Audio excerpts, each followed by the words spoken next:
안녕하십니까. 또 새로운 한 주가 또 됐습니다. 우리가 지난 시간까지는 공인중개사법령 공부했고요. 오늘부터는 제2편 부동산 거래 신고 등에 관한 법령을 공부합니다. 새로운 법령입니다.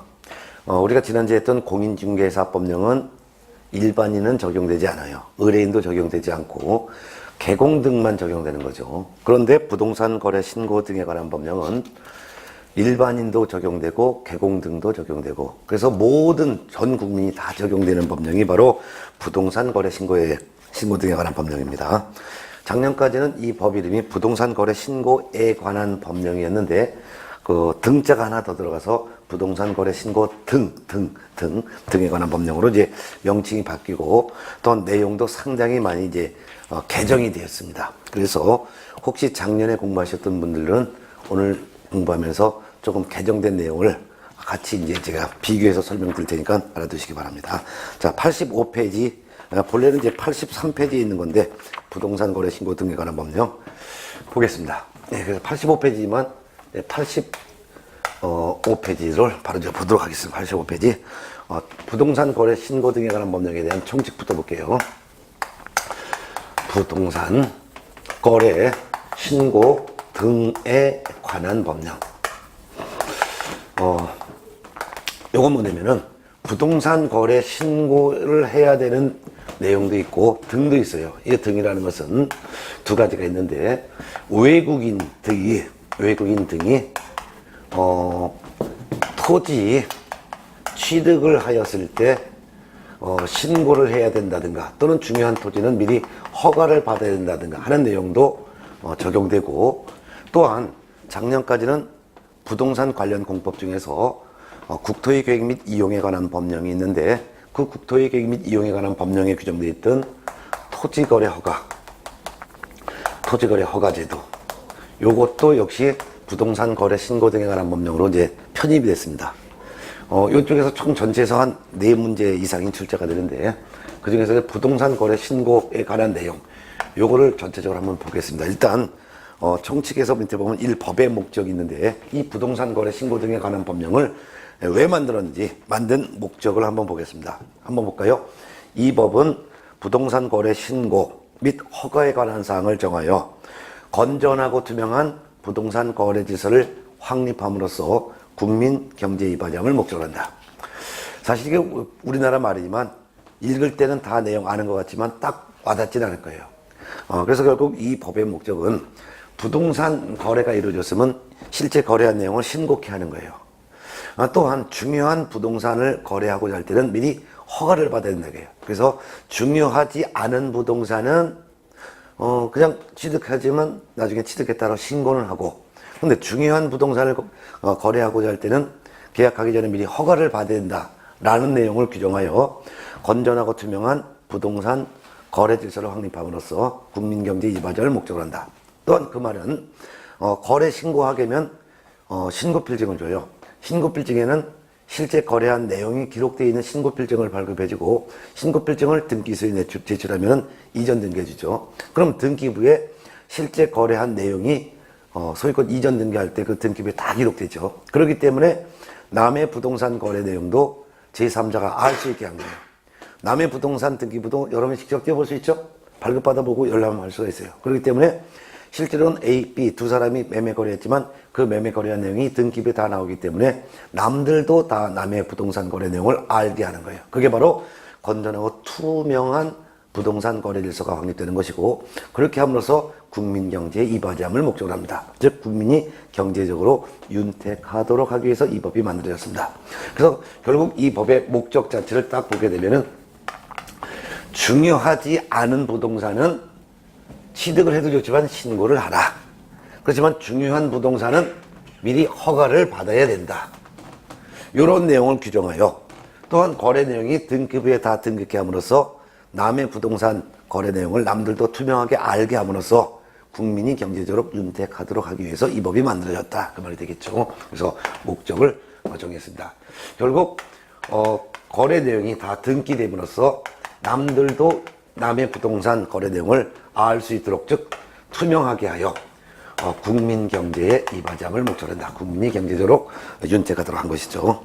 자, 그러면 요 같은 부동산 거래 신고 등에 관한 법령에서 요 중요하지 않은 부동산은 취득했다는 사실을 신고해야 될 의무가 있는데, 신고하게 되면 실제 금액이 다 등기된다 그랬죠? 그러면 신고 의무에 대한 내용을 전반적으로 제가 큰 틀을 먼저 판서를 통해서 쭉 정리해드리고 나중에 책을 통해서 한번 정리해드릴게요. 그러면 여기 보시고 이 부동산 거래 신고 등에 관한 법령에서 전반적인 것을 제가 먼저 말씀드릴게요.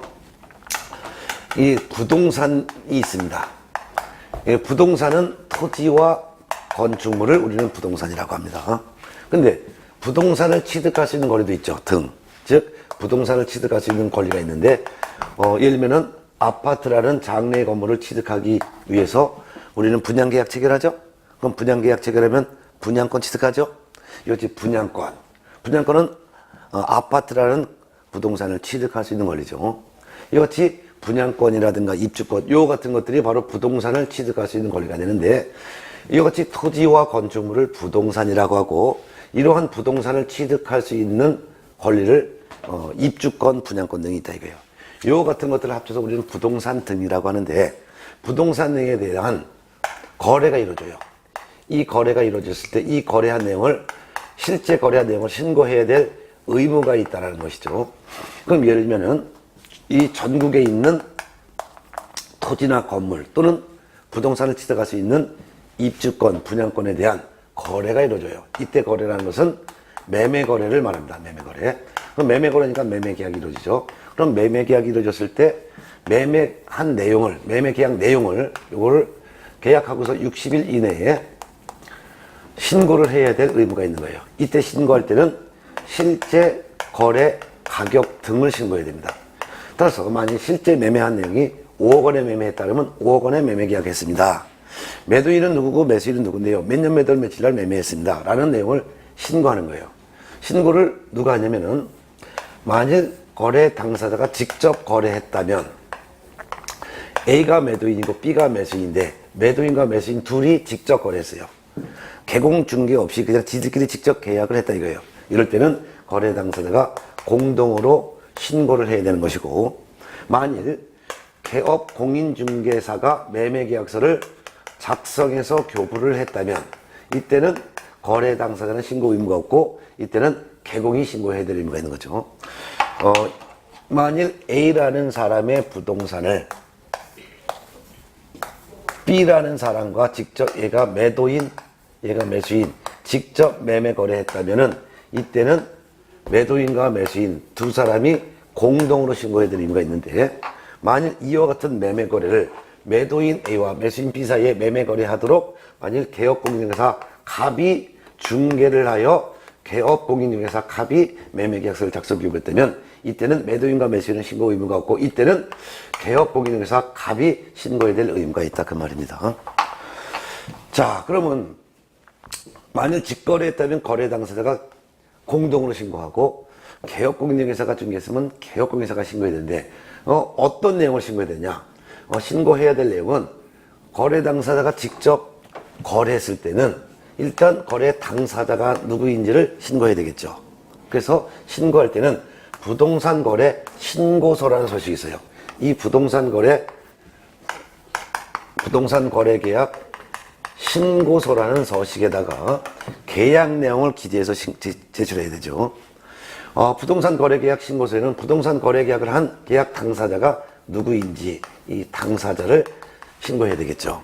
일단 A가 매도인이고 B가 매수인이면 매도인의 성명과 생년월일, 주민등록번호를 기록하겠죠. 그래서 당사자의 인적사항을 신고하는 거예요. 그 다음에 거래한 목적 부동산이 뭔지 이 목적 부동산도 신고하는 거예요. 목적 부동산이라는 것은 이 부동산의 소재지는 어디에 있다. 지번은 몇 번째 있는 부동산이다. 만일 토지라면 지목은 뭔데 이 부동산의 종류가 건물이라면 아파트인지 단독주택인지 다가구주택인지 다세대주택인지 상가인지 또는 공장 건물인지 또는 입주권인지 분양권인지 이와 같은 부동산 등의 종류, 그 다음에 계약한 부동산의 면적을 신고해야 합니다. 몇 제곱 메타짜리 어떤 부동산이다. 그래서 당사자가 누구고 어떤 부동산을 거래했다. 그 다음에 계약한 날짜는 언제다. 그리고 중도금과 잔금을 지급하기로 한 날짜, 지급일자는 언제다. 이런 것도 신고해야죠. 또한 실제 거래 가격, 즉 거래 대금을 신고해야 되는데, 거래 대금이라는 것은 실제 거래 가격을 신고해야 합니다. 실제 거래 가격이 5억 원이면 5억 원이다. 이 5억 원을 계약을 하는 날짜 언제 얼마 주고, 중도금을 언제 주기로 했고, 잔금을 얼마를 언제 주기로 했다라는 내용도 신고해야죠. 자, 요 네 가지는 반드시 신고해야 되는 거예요. 거래 당사자가 직거래해서 신고하건, 개공이 계약서를 작성해서 신고하건, 팔고 산 사람이 누구고, 어떤 부동산이고, 언제 계약했고, 그 돈은 얼마의 부동산을 거래했는지, 이거는 기본적으로 반드시 신고하는 거죠. 또한 만일 개업 공인중개사가, 즉 개공이 매매계약서를 작성했다면 이 개업 공인중개사의 인적사항, 즉 성명과 주민등록번호, 그 다음에 등록번호, 즉 중개사무소 개설 등록을 한 내용도 등록번호가 몇 번이다. 이것도 신고해야죠. 또한 계약에 대해서 조건이나 기한 등을 달았어요. 예를 들면 토지 거래 허가를 받을 것을 조건으로 계약했다면 이 어떤 조건 기한 등도 신고해야죠. 이런 것도. 이런 것은 있을 경우에만 신고하는 겁니다. 요 네 가지는 필수적으로 신고하는 반면 요거는 있을 경우에만, 즉 개업공인중개사가 신고할 때는 개업공인중개사의 인적사항과 개공인 등록을 한 사항, 요걸 신고하는 거지만 거래 당사자가 신고할 때는 개공이 없으니까 개공인 인적사항, 등록사항은 신고사항이 아니죠. 또한 계약의 조건을 달았을 때는 조건도 신고하지만 조건을 안 달았을 때는 신고하지 않겠죠. 그러니까 요 네 가지는 무조건 신고하는 거예요.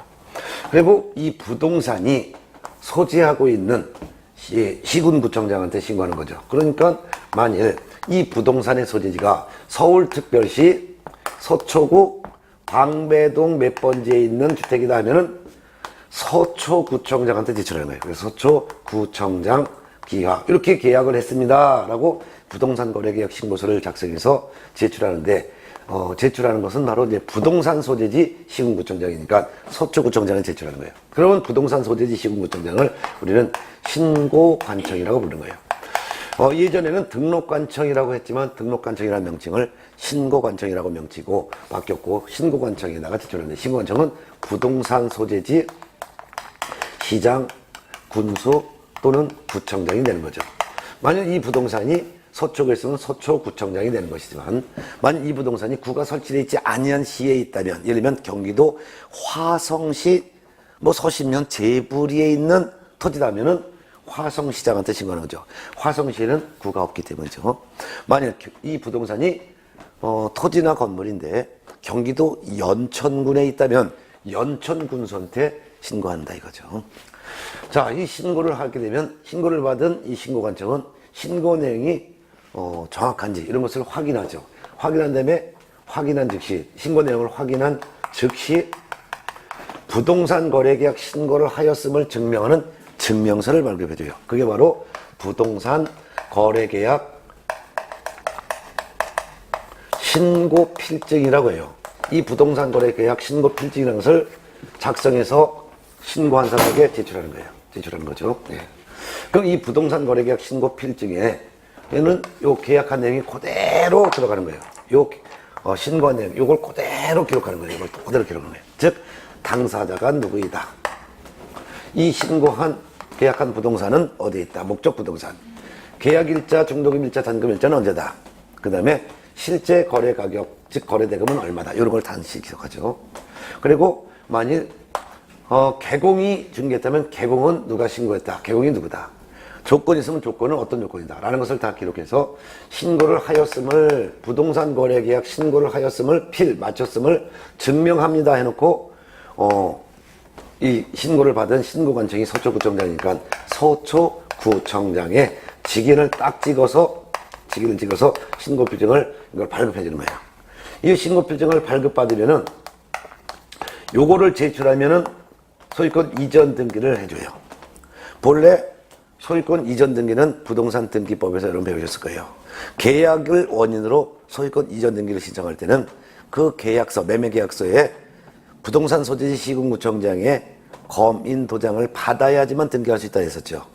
그런데 이와 같은 부동산 거래 신고필증만 발급받아서 요거만 제출해도 소유권 이전 등기를 할 수 있기 때문에 부동산 거래 신고필증을 발급받았을 때는 부동산 등기 특별조치법, 여러분 등기법 배우셨죠? 등기법에서 배운 계약서의 검인을 받은 것으로 본다라고 하고 있죠. 예. 그럼 이 신고필증을 등기소에 제출하는 거예요. 등기소에 제출하면 이전 등기를 할 수 있다 그랬죠? 그럼 등기부가 정되는 거예요. 그러면 등기부 여러분들 하도 많이 보셔서 이제 등기부는 다 도사가 됐을 텐데 그 부동산 등기부를 2014년도부터는 등기부라고 표현하지 않고 등기사항 증명서 이렇게 표현하고 있죠? 이 등기사항 증명서 너무 기니까 제가 강의할 때 그냥 부동산 등기부 할게요. 이 등기부가 정되죠. 등기부 이전 등기하는 거예요. 근데 등기부는 총 몇 가지로 구성되어 있어요? 세 가지로 구성되어 있죠. 일단 표제부가 있죠. 표제부는 부동산을 표시하죠. 부동산을 표시한다는 것은 이 부동산의 소재지는 어디에 있고 어디에 있는 몇 평짜리 부동산이다. 이게 바로 부동산 표시죠. 그렇지만 매매 거래가 있다 하더라도 예를 들어서 A가 매도인이고 B가 매수인이다. 근데 소유권이 A에게서 B로 넘어갔다는 것은 표제부에 기록되는 게 아니죠. 표제부는 부동산을 표시할 뿐 권리를 표시하는 등기가 부분이 아니죠. 그래서 표제부는 바뀌는 게 있어요, 없어요? 없잖아요. 부동산은 움직이지 않는 부동산이니까 변화가 없는 거예요. 그럼 뭐가 바뀌냐? 부동산 자체에 대한 기록은 표제부로다 기록하고 권리를 등기를 기록하는 그 부분이 바로 갑구와 을구가 되는 것이죠. 갑구는 소유권을 제한하는 권리를 표시 등기하는 것이고 을구는 소유권 외의 권리를 등기하는 부분이에요. 그러면 소유자가 그전에는 A에게 있었죠. A.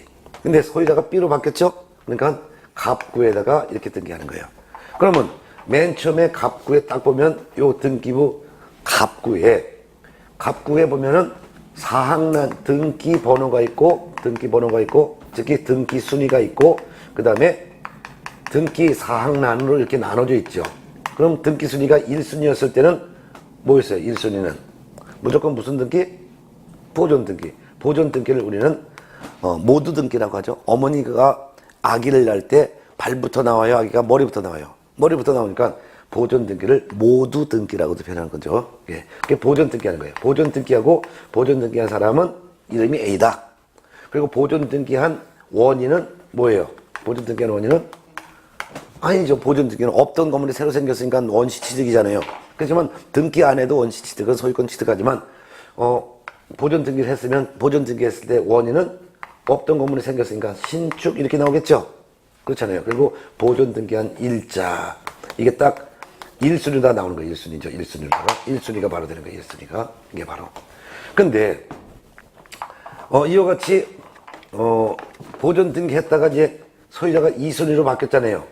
2순위가 바로 이제 B로 바뀐 거잖아요. 그래서 보존 등기한 사람은 A가 A다. 근데 2순위로 이전 등기잖아요. 그러니까 이전 등기 2순위는 2순위고 등기 내용은 무슨 등기? 이전 등기 이렇게 나오는 거죠. 그래서 이전 등기. 그리고 이전 등기한 사람이 B잖아요. B의 성명과 생년이 딱 나오겠죠. 그리고 이전 등기의 원인은 뭐예요? 매매를 통해서 이전 등기했다 이렇게 나오겠죠. 그리고 매매 금액이 얼마다? 거래 금액. 그래서 5억 원에 매매 거래했다. 이런 내용이 등급에 다 나온다 이거죠. 그렇기 때문에 등기부만 보더라도 소유자가 A에게서 B로 넘어갔는데 그 이유가 매매를 통해서 이전 등기가 됐고 매매한 날짜가 언제고 이전 등기한 날짜가 언제다. 그리고 매매 금액이 5억 원에 매매 거래했다. 이런 내용이 등기부를 통해서 다 알 수가 있으니까 남들도 이 남의 부동산 거래 내용을 다 알 수 있게 한 거죠. 그렇기 때문에 이 부동산 거래 신고 등에 관한 법령을 만든 목적은 중요한 토지는 계약하기 전에 미리 허가를 받게 하고 중요하지 않은 부동산은 거래하고서 실제 금액을 신고케 함으로써 그 거래 내용이 등기부에 다 등기케 함으로써 투명한 거래 질서를 확립하게 한 거죠. 그래서 국민 경제 이바지함을 목적으로 이 법이 만들어졌다 했잖아요. 물론 을구는 소유권 외의 권리인 뭐 저당권 등기했다든가 전세권 등기했다든가 하면 을구가 만들어지겠죠. 이런 거예요. 자, 요게 바로 이제 부동산 거래 신고 등에 관한 법령에 대한 전반적인 딱 내용이 되는 거죠. 네, 이런 거예요. 네. 그래서 요 틀만 일단 알아두시면은 부동산 거래 신고 등에 관한 법의 기본 틀이 이거로구나. 요것만 알아도 이제 되는 거죠. 그러면은 이제 책을 가지고 제가 이제 추가로 이제 하나하나 정리해 드리겠습니다. 85페이지 비세요. 자, 이 부동산 거래 신고 등에 관한 법령을 공부하기 위해서는 여기에 나오는 용어들을 좀 알아야 되는데 2번 용어의 정의가 나와 있어요. 이 법에서 사용하는 용어의 뜻은 다음과 같다. 1번 부동산 등 부동산이란 했어요. 부동산이란 뭐를 말한다? 부동산이란 토지와 건축물을 부동산이라고 한다 한 거고요. 그 다음에 2번 부동산 등이란 부동산 또는 부동산을 취득할 수 있는 권리를 말한다. 그래서 등은 부동산을 취득할 수 있는 권리인데 입주권, 분양권을 말하는 거죠. 그래서 부동산 등 하면은 부동산 등이란 토지와 건축물과 부동산을 취득할 수 있는 권리를 다 합쳐서 부동산 등이라 한다 그 말이죠. 3번 거래 당사자란 부동산 등의 매수인과 매도인을 말하며 제4호에 따른 외국인을 포함한다. 즉 거래 당사자 하면은 매도인과 매수인을 우리는 거래 당사자라고 하는데 거래 당사자 중에 외국인도 거래할 수 있죠? 그럼 외국인도 거래 당사자가 되는 것이다. 그 다음에 4번 외국인 등이란 다음 항목의 어느 하나에 해당하는 개인, 법인 또는 단체를 말한다. 공부하면서 외국인 등 이름 나오면 외국인 등이 누구냐 하면은 기억번 대한민국 과목 대한민국 국적을 보유하고 있지 아니한 개인, 즉 한국 국적이 없는 사람은 외국인이다 그 말이죠. 우리나라 국적 없으면 그냥 다 외국인이다. 나번 외국의 법령에 의해서 설립된 법인체, 즉 외국 법에 의해서 설립된 법인체니까 외국 법인, 예를 들면 외국 회사 이렇게 되겠죠. 다번 사원 또는 구성원의 2분의 1 이상이 감옥에 해당하는 자인 법인 또는 단체. 여기서 다번, 라번, 마번 세 가지를 묶어놓으세요. 다번, 라번, 마번, 다라바. 이건 뭐냐면 설령 우리나라 회사라 하더라도 그 말이에요. 우리나라 회사라 하더라도 다번, 사원이나 구성원의 즉 직원의 2분의 1 이상이 외국인으로 구성되어 있는 회사, 외국 회사. 이것도 우리나라 회사라 하더라도 직원의 반 이상이 외국 사람으로 구성되어 있다면 이것도 외국인 등으로 보겠다 그 말이죠.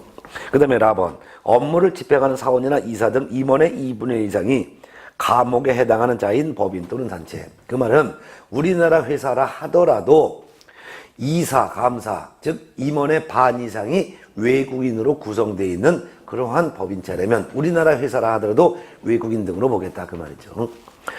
마번 감옥에 해당하는 사람이나 남옥에 해당하는 법인 또는 단체가 자본금의 2분의 1 이상이나 의결권의 2분의 1 이상을 가지고 있는 법인 또는 단체. 그 말은 설령 우리나라 회사라 하더라도 자본금이나 의결권의 2분의 1 이상을 외국인이나 또는 외국 회사가 보유하고 있는 법인체 단체를 말하는 거예요. 결국 다번, 라번, 마번은 설령 우리나라 회사라 하더라도 직원의 반 이상이 외국인으로 구성되어 있거나 또는 임원의 반 이상이 외국인으로 구성되어 있거나 또는 자본금이나 의결권의 2분의 1, 즉 반 이상을 외국인이 보유하고 있는 법인체는 이것도 경영권이 외국인에게 넘어간 것으로 보기 때문에 외국인으로 보겠다 그 말이죠.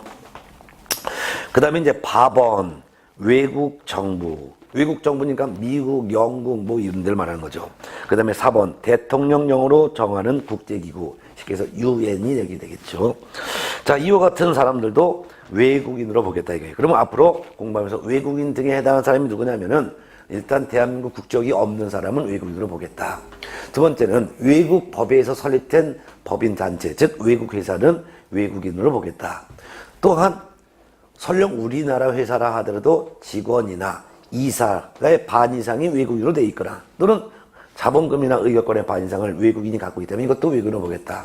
또한 외국 정부, 즉 미국, 일본 또는 UN, 이 같은 국제기구도 외국인으로 보겠다. 그런 의미가 갖고 있습니다. 내용이 이해가 되시죠? 네. 그 다음에 이제 3번 부동산 거래 신고 의무가 있어요. 거래 당사자의 부동산 거래 신고 아까 말씀드린 거예요. 거래 당사자가 직접 거래했으면 거래 당사자는 계약하고나서 60일 이내 신고를 하라 이거죠. 예. 자, 그런데 어디에 신고하냐? 부동산 소재지 시군구청장한테 신고하는 거예요. 이를 우리는 신고관청이라고 한다 이거죠. 그런데 공동으로 신고를 해야 되는데 다만 한 장 넘어가요. 거래 당사자가 개인이 아니라 국가, 우리나라 대한민국 정부, 그래서 거래 당사자는 일방이 국가나 지방자치단체나 또는 대통령령이 정하는 경우, 즉 공공기관인 경우에는 이때는 개인이 신고하는 것이 아니라 국가 등이 신고해야 된다. 예를 들면은 거래 당사자인 매도인과 매수인 한쪽이 우리나라 지방자치단체예요. 그리고 한쪽은 개인이에요. 그럴 때는 국가 등이 신고해야 된다 그 말이죠. 자, 그럼 어떤 경우에 신고해야 되냐? 그 밑에 박스에 보면은 1번, 2번, 3번 돼 있어요. 어떤 경우에 계약일로부터 60일 이내 신고해야 되냐? 1번, 부동산의 매매 계약. 즉, 토지 건물에 대한 매매 계약이 이루어졌을 때 60일 이내 신고를 해야 된다. 이렇게 돼 있고요. 2번, 택지개발촉진법이나 주택법 등 대통령령이 정하는 법률에 따른 부동산에 대한 공급계약. 그게 뭐냐면은 택지개발촉진법에 따라서 부동산을 취득할 수 있는 그런 공급계약이 있어요. 이게 바로 택지분양권을 말하는 거죠. 그 다음에 이제 주택법에 따라서 부동산에 대한 공급계약에서는 아파트 분양권을 말하는 거예요. 그래서 요 등에 대해서, 등이라는 것은 부동산을 취득할 수 있는 권인데 그 중에서 택지개발촉진법에 규정되어 있는 택지분양권을 받을 수 있는 공급계약, 공급계약이라는 것은 매매계약과 똑같은 거예요. 그래서 택지를 공급받는 그런 계약을 체결했다든가 또는 주택법에 따라 아파트에 대한 분양권을 취득할 수 있는 분양권 공급계약을 체결했다. 이 공급계약에서는 매매계약과 똑같은 말이에요. 그래서 택지 분양권 매매계약, 아파트 분양권 매매계약 요거가 되는 거예요. 그 다음에 3번 다음 항목이 어느 하나에 해당하는 기회매매계약 해놓고 가번 2호에 따른 계약을 통하여 부동산을 공급받는 자로 선정된 지위. 그 다음에 나번 도시 및 주거환경정비법 48조에 따른 관리처분 계획 인가로 인하여 취득한 입주자로 선정된 지위. 이게 바로 주택조합이나 이 주택조합, 우리는 주택조합 들어봤을 거예요. 재개발하면 재개발조합 결성하죠? 예, 재개발조합. 또는 재건축할 수도 있죠? 재건축조합. 이거 같은 것이 재개발조합과 재건축조합, 재건축의 조합에 대한 입주권이에요. 입주권에 대한 그러한 공급계약, 즉 매매계약 체결했을 때 말합니다. 그래서 재개발조합이나 또는 재건축조합의 입주권에 대한 공급계약, 즉 매매계약이 이루어진 것을 합쳐서 우리는 부동산을 취득할 수 있는 권리라고 보는 거죠. 결국 부동산 등이란 토지 건물이라는 부동산과 이와 같은 택지 분양권, 아파트 분양권, 재개발 재건축 입주권 이에 대한 공급계약을 통해서 부동산을 취득할 수 있는 권리를 취득했을 때 매매 계약일로부터 60일 이내 실제 금액을 신고해야 된다 그 말이 되겠죠. 네. 근데 그 밑에 봤더니 동그라미 2번 이 경우 거래 당사자는 일방이 신고를 거부하는 경우에는 국토교통부령이 정하는 바에 따라 단독으로 신고할 수 있다 했어요. 그 말은 매도인과 매수인이 직접 거래했다면 매도인과 매수인이 공동 신고해야 되는데 만일 거래 당사자 중 일방이 예를 들면 이 매도인이 공동으로 신고하는 것을 거부했다면 이때는 다른 일방 즉 매수인 일방이 혼자 신고할 수 있는데 이를 단독 신고라고 하는 거예요. 단독 신고도 할 수 있다 이거죠. 네. 자, 그 다음에 양거래원 개업공인중개사의 부동산 거래 신고가 있어요. 개업공인중개사가 매매계약서를 작성해서 교부했다면 거래 당사자는 전혀 신고 의무가 없고 이때는 개업공인중개사가 신고해야 되는 거예요. 근데 공동으로 중개하는 경우도 있죠. 예를 들면 A 매도인으로부터 매도중개 의뢰받은 개공합과 그 다음에 B 매수인으로부터 매수중개 의뢰받은 을이라는 개공이 두 명의 개공이 같이 공동으로 중개해요. 공동으로 중개를 하여 이 두 사람 사이에 매매 계약이 이루어졌어요. 이럴 때는 이 공동 중개한 개공 갑과 을 두 사람이 공동으로 신고해야 되는 거죠. 그래서 단독으로 중개했다면 단독 중개한 개공이 신고하지만 공동으로 중개했을 때는 공동 개공이 신고해야 된다. 이렇게 말해줘야 되겠죠. 그 다음에 이제 4번 신고사항 및 신고서의 줄이에요. 신고사항도 아까 말씀드린 거예요. 신고사항은 여기 뭐예요? 부동산 거래계약 신고서에다가 당사자가 누구이다. 거래한 목적 부동산이 뭐다. 계약일자, 중도금, 지급일자, 잔급일자가 어떻다. 거래대금으로서 실제 거래 가격은 얼마다.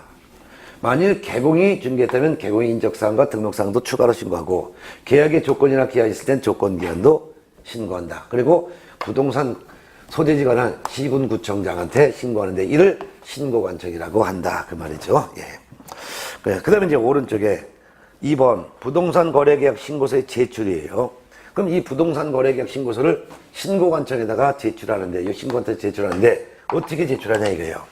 이거를 신고관청에다가 제출을 하는데, 이걸 제출하는데 어떻게 제출하냐? 제출하는 방법이에요. 제출하는 방법은 만일 거래 당사자가 신고서를 제출한다면 거래 당사자가 매도인과 매수인 둘이죠.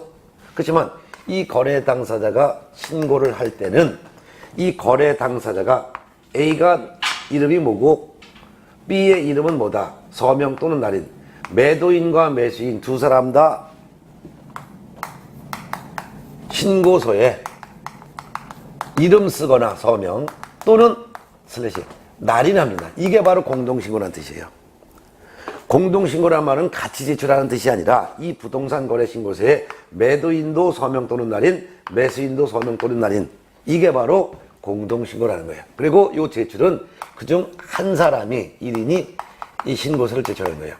부동산 거래 계약 신고서 제출할 때 이 신고서만 제출하는 거지 별도의 첨부 서류는 없어요. 계약서를 첨부하는 것도 아니죠. 그래서 이걸 같이 공동 제출한다가 아니라 제출은 그중 한 사람이 제출하는 거예요.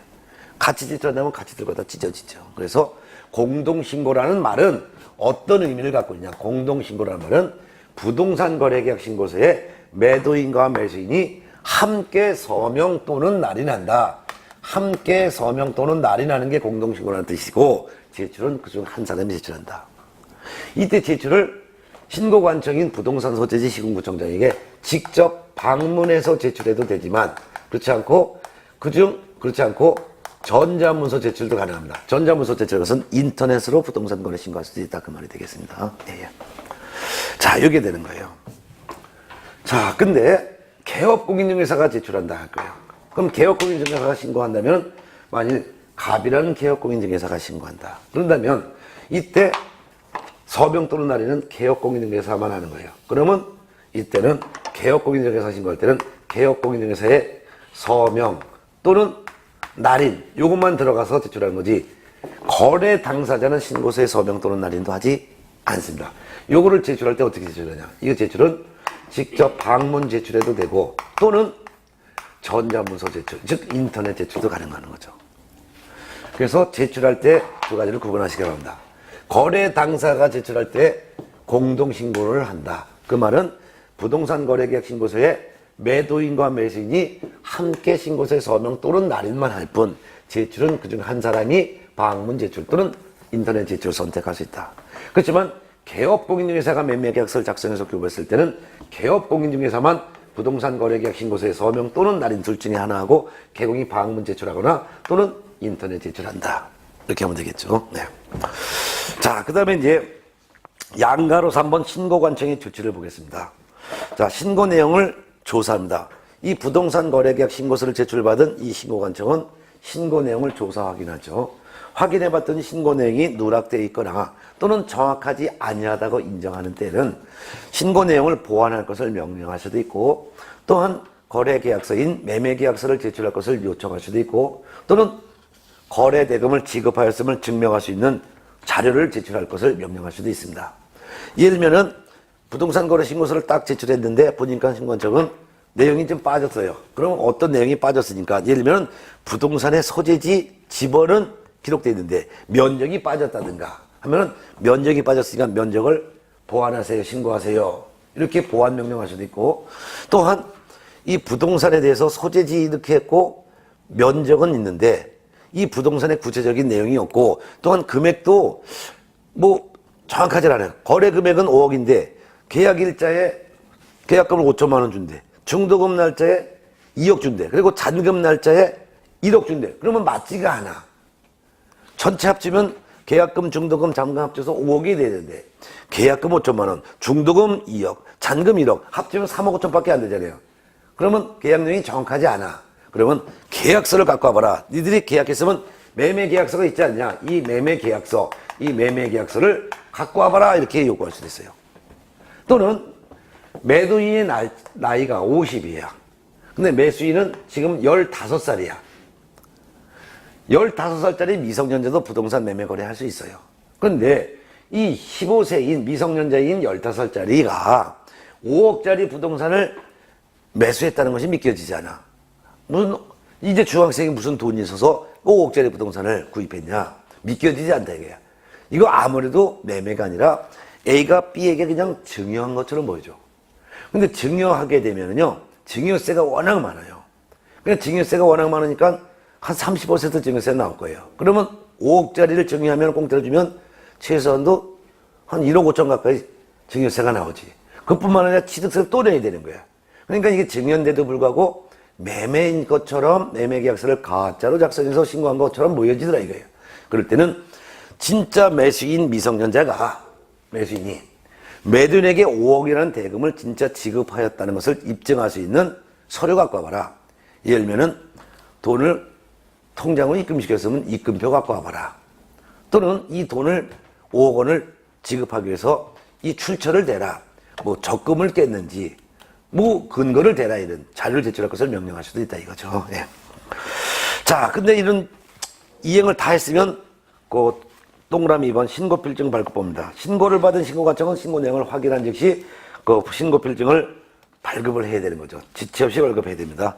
지체 없이 발급해야 됩니다. 그래서 이 부동산 거래 신고를 받은 신고관청은 이 신고 내용이 맞다. 그러면 확인한으로 지체없이라서는 지체할 사유가 없는 한 곧바로 신고필증을 발급해줘야 합니다. 지체 없이 신고필증을 발급해주는 거야. 그럼 신고필증에는 부동산 거래계약 신고필증 해놓고 계약 내용이 다 기록되어 있고 신고를 받은 신고관청에 지기를 딱 찍어서 신고필증을 발급해준다 그 말이죠. 예. 그럼 요것만 제출해서 등기할 수 있다 그랬죠? 그렇기 때문에 바로 그 밑에 나와 있는 거예요.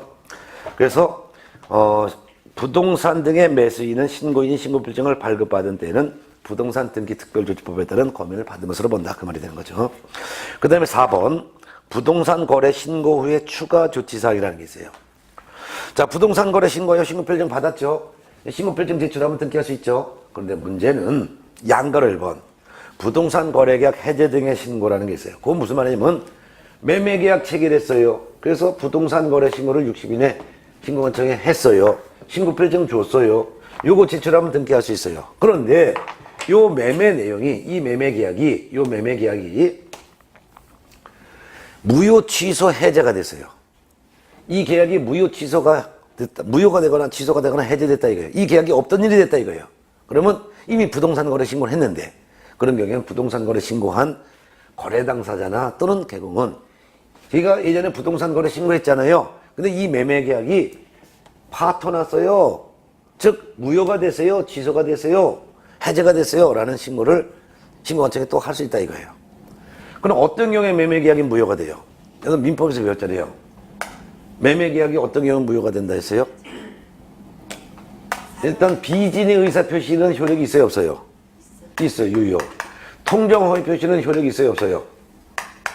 통정허위 표시 없잖아요. 무효잖아요. 사고에 의한 의사표시나 사기에 의한 의사표시나 강박에 의한 의사표시는 이거 효력은 유효죠. 효력은 유효지만 뭐 할 수 있어요? 유효지만 뭐 할 수 있다? 취소할 수 있다. 근데 비진의 의사표시는 효력이 유효이고 취소할 수 있다 없다? 이건 없다 이런 차이점이 있죠. 그렇잖아요. 그래서 비통 착사강 유무 취취취 그쵸? 그렇잖아요. 그래서 이와 같이 매도인과 매수인이 둘이 매매 계약을 했는데 둘이 통정해서 계약했단 말이에요. 그럼 이 계약 무효잖아요. 또는 매도인이 매수인을 강박해가지고 계약서에 도장 안 찍으면 너 때릴 거야 이렇게 협박해서 계약했단 말이에요. 그래서 나중에 매수인 취소했어요. 또는 매도인과 매수인이 합해서 계약을 해약할 수도 있죠.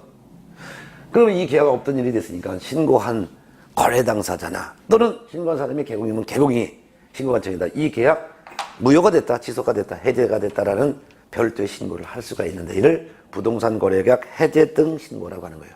그러면 해제 등 신고를 받은 신고관청은 이 계약은 해제가 되었다라는 거 확인서를 즉시 이거 지체 없이 신고인에게 이 계약은 해제가 됐다는 해제 등 확인서를 지체 없이 발급해줘야죠. 한 장 넘어갑니다. 그 다음에 이제 88쪽 양가를 본 부동산 거래계약 신고에 정정신청이라는 게 있어요. 그건 뭐냐면 매매계약 체결했습니다.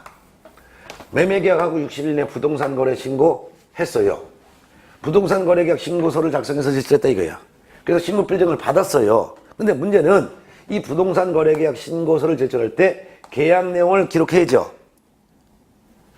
당사자가 누구이고 계약한 목적 부동산은 뭐고 계약한 날짜, 중도금 지급한 날짜 언제고 실제 거래 가격 대금은 얼마인지를 신고했잖아요. 근데 신고할 때 이 신고 내용을 잘못 기재해서 신고했다 이거예요. 그럼 잘못 기재해서 신고했으니까 신고 필증도 잘못 신고한 대로 신고 필증이 발급됐겠죠. 요거를 등기소에 내면 안 되겠죠. 그렇기 때문에 부동산 거래 계약 신고할 때 신고할 내용을 잘못 신고했다 이게 잘못 기재해서 신고했단 말이에요. 이런 경우에는 제가 예전에 부동산 거래 계약 신고할 때 이렇게 기록했는데요. 신고가 잘못됐습니다. 그러니까 사실은 요게 아니고요. 면적이 80제곱미터가 아니라 90제곱미터인데 제가 잘못 신고했어요. 이런 것을 고쳐서 다시 주세요 라고 신고관청에 제출할 수 있는데 이를 부동산 거래계약 신고에 정정신청을 한다 이게요. 그럼 정정신청을 받은 신고관청은 정정한 내용에 따라서 신고필증을 지체 없이 또시 재발급해 주죠. 그럼 다시 발급받은 이 신고필증을 등기소에 내서 이전 등기를 한다 그 말입니다. 이해가 되세요? 네. 그 다음에 양가로 3번 부동산 거래계약의 변경신고라는 게 있어요. 그건 뭐냐면은 매매계약 체결했어요. 그리고 60일 이내 부동산 거래 신고했어요. 그 신고서에 계약한 내용을 아주 정확하게 자세하게 아주 신고를 정확하게 했다 이거예요. 그래서 신고필증을 발급받았어요. 신고필증을 발급받았는데 매수인이 요걸 제출하면 이전 등기할 수 있다 그랬죠. 근데 이전 등기하기 전에 등기를 신청하기 전에 계약 당사자인 거래 당사자가 계약 내용을 변경했어요. 예를 들면 중도금 지급 일자를 좀 늦출 수가 있고 잔금 날짜를 늦추거나 또는 빨리 땡길 수도 있잖아요. 그래 안 그래? 그러면 신고 필증을 발급받았지만 매수인이 등기 신청하기 전에 계약 내용을 변경했다면 우리가 예전에 신고할 때는 이렇게 신고를 했었는데 이 계약 내용을 매도인과 매수인 우리가 합의해서 계약 내용을 바꿨습니다. 그러니까 변경한 내용대로 신고 필증을 다시 만들어 주세요 라고 신고관청에 요구할 수 있는데 이를 부동산 거래 신고에 변경 신고라고 하고 변경 신고를 받은 신고관청은 지체 없이 변경된 내용에 따른 신고 필증을 다시 만들어서 재발급을 다시 해주는 거죠. 그럼 다시 발급받은 신고 필증을 등기소에 내서 이전 등기를 한다 그 말이 되겠습니다. 자, 그 다음에 이제 마지막은 이제 5번 위반 시의 제재라는 게 있어요. 그 중에서 3천만 원 이하의 과태료라는 게 있는데 그건 뭐냐면은 아까 부동산 거래 신고를 받은 신고관청에서 딱 보니까 매도인의 나이는 50, 매수인의 나이는 15. 아무래도 매수인 15살 먹은 미성년자가 5억의 부동산을 매수했다는 것은 믿겨지지 않는다 이거예요. 그래서 야 진짜 매수인이 매도인에게 거래대금 5억 원을 지급했다는 것을 증명할 수 있는 뭐 입금표 이런 거 갖고 와봐라 했다 이거예요. 근데 이런 명령을 받고도 이를 제출하지 않거나 거짓 자료를 제출했다든가 했을 때는 3천만 원 이하의 과태료를 부과하겠다 그 말입니다. 그 다음에 양가로 2번 500만 원 이하의 과태료가 있어요. 이건 뭐냐면 매매계약을 했으면 60일 이내 신고해야죠. 신고 의무자가 60일 이내 신고하지 않았거나 했을 때는 500만 원 이하의 과태료에 처하는 거예요. 그 다음에 오른쪽에 양가로 3번 부동산 등의 취득가액의 100분의 5 이하의 과태료. 신고할 때는 실제 거래 가격 등을 신고를 하랬죠. 실제 거래 가격은 5억이야. 근데 이걸 갖다가 5억에 신고하지 않고 3억에 계약했다 거짓 신고를 했다든가 했을 때요. 이럴 때는 취득한 금액의 100분의 5 이하의 과태료. 100분의 5니까 5% 이하의 과태료가 떨어지는 거죠. 작년에는 거짓 신고했을 때 취득세 3배 이하의 과태료였지만 이게 완전히 개정이 돼갖고 지금은 취득세 3배 이하가 아니라 취득한 금액의 100분의 5 이하의 과태료로 이제 다 개정이 됐습니다. 예. 자, 이렇게 해서 부동산 거래 신고 등에 관한 법령 중에서도 특히 부동산 거래 신고에 관련된 내용 요거를 이제 공부한 거예요. 한번 좀 마무리 정리하고서 수업을 마칠게요. 자, 부동산 거래 신고 의무는 전국에 있는 부동산과 부동산을 취득할 수 있는 권리에 대한 매매계약이 이루어질 때 60일 내에 신고한다. 직거래했을 때는 공동신고, 개공이 중개했으면 개공이 신고, 만일 공동개공이 중개했을 때는 공동개공이 신고. 신고할 때는 부동산 거래 신고서에 당모가지, 개대가리, 개도 좋아해. 당모가지, 개대가리, 개도 좋아해. 당사자가 누구이고, 목적 부동산이 뭐고, 계약 연월일 중도금 지급을 잔금 지급, 대금은 실제 거래 가격으로, 개고기 신고할 때는 개고기 인적사항 및 등록사항도, 조건이나 있을 조건기한이 있을 때는 조건기한도 이걸 기록하여 부동산 소재지 시군구청장 즉 신고관청에 제출한다. 이때 제출을 거래 당사자가 직거래해서 제출할 때는 신고서에 거래 당사자가 함께 서명 또는 날인하지만 제출은 그중 한 사람이 제출하는데 방문하거나 또는 인터넷 제출 가능하다. 개고기 신고서를 제출할 때는 개곡만 신고서에 서명 또는 날인하고 거래 당사자는 서명 또는 날인하지 않는다. 이를 방문 제출하거나 또는 인터넷 제출을 하면 된다. 신고를 받은 신고관청은 신고 내용이 누락되어 있으면 보완할 것을 명령하고 정확하지 않으면 계약서를 갖고 와라 명령할 수 있고 나이가 어린 녀석이 이런 부동산을 구입했다는 것을 믿겨지지 않으면 대금을 진짜 줬다는 것을 증명할 수 있는 서류를 제출할 것을 명령할 수도 있다. 이런 내용을 다 이해하면 확인한 지체 없이 신고필증을 발급해준다. 신고필증에는 계약 내용이 다 기록되어 있고 신고관청 직인이 지켜져 있는 신고필증을 주는 거다. 신고필증을 발급받았다면 요것만 제출해도 이전 등기할 수가 있다. 그렇기 때문에 별도로 거민을 또 받을 필요는 없다. 자, 그러면 등기가 되면은 매수인 앞으로 몇 년 몇 월 며칠 날 이전 등기했고 금액은 얼마로 매매한 이유로다 얼마로 매매가 됐다는 내용이 등기부에 나오므로 이 거래 내용이 등기부를 통해서 다 확인하기 때문에 남들도 부동산 거래 내용을 쉽게 알 수가 있게 한 거다. 근데 이 신고 필증을 받았는데 등기를 하지 않은 상태에서 이 매매 계약이 무효 취소 해제되면은 이 계약은 무효 취소 해제가 됐다는 해제 등의 신고를 별도로 신고관청이 할 수 있고 신고를 받은 신고관청은 지체 없이 이 계약이 해제가 되었다는 확인서를 발급해준다. 그런데 부동산 거래 신고하여 신고 필증을 받았는데 신고서를 제출할 때 신고 내용을 잘못 기재해서 신고했다. 그래서 신고 필증도 계약 내용과 다른 내용으로 신고 필증이 발급됐다. 이걸 제출할 수는 없다. 등기소에. 이런 경우에는 이 계약 내용이 어떤 내용이 잘못 신고됐습니다. 그냥 고쳐서 다시 신고 필증 주세요라는 요구할 수 있고 이를 부동산 거래 계약 정정 신청이라고 한다. 정정 신청을 받은 신고관청은 지체 없이 정정된 계약 내용에 따른 신고 필증을 다시 재발급해 준다. 근데 부동산 거래 계약 변경 신고라는 것도 있다. 부동산 거래 신고를 사실대로 제대로 잘했다. 신고 필증 받았다. 근데 매수인이 등기 신청하기 전에 매도인과 매수인이 합의해서 계약 내용을 변경했다. 이럴 때는 변경 신고할 수 있다. 변경 신고를 받은 신고관청은 변경된 계약 내용에 따른 신고 필증을 다시 재발급해 줘야 된다. 전부 다 지체 없이다. 이 같은 신고 의무를 위반했다. 60일 이내 신고해야 되는데 60일 이내 신고하지 않았을 때는 500만 원 이하의 과태료가 부과되는 것이고 실제 거래 가격 신고해야 되는데 거짓으로 신고했을 때는 이때는 취득한 금액의 100분의 5 이하의 과태료가 떨어지는 것이다. 거래대금 지급했음을 증명한 서류 제출해라 라는 명령받고도 제출하지 않았을 때는 3천만 원 이하의 과태료가 부과된다. 이렇게 해서 정리했습니다. 자, 이제 다음 시간에는 이제 89페이지 6 외국인 등의 부동산 취득 등에 관한 특례, 그 다음에 90페이지 있는 7 토지거래 허가 의혹 등을 공부할 건데요. 요거는 부동산 거래 신고 등에 관한 법령에서 등 외국인이 국내 토지에 대한 취득에 대한 내용, 또한 이거는 우리나라 사람이건 외국인이건 토지거래 허가 구역에서 거래할 때 먼저 허가부터 받아야 되는 내용, 이런 내용을 다음 시간에 하도록 하겠습니다. 자, 그럼 다음 시간 다시 봐요. 예.